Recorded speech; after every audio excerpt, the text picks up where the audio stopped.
দেখেন, আমাদের প্রভাব পড়ার তো কোনো কারণ নাই।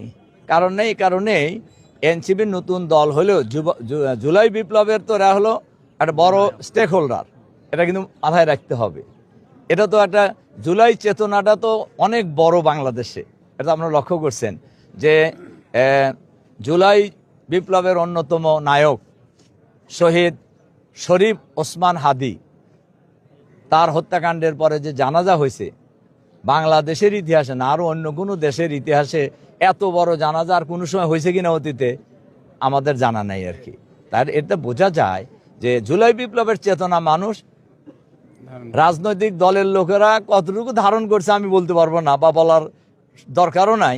তবে পাবলিক সাধারণ জনগণ জুলাই বিপ্লব চেতনাকে ধারণ করে। এটা হলো তার শহীদ ওসমান হাদির জানাজার এই দৃশ্য হলো তার বড় প্রমাণ। আমরা আশা করছি যে সকল দল আমাদের সাথে আসছে, এই সবাই মিলেই সবারই আলাদা আলাদা একটা চেতনা আছে।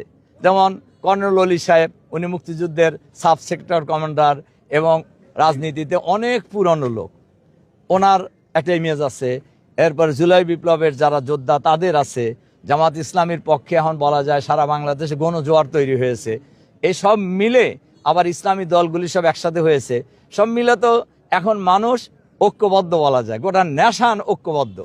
আমরা আশা করছি নির্বাচনে শুধু আমি নয়, আমাদের এই 10 দলীয় যে প্রার্থীরা এরা সবাই ভালো করবে ইনশাআল্লাহ। শুকরিয়া।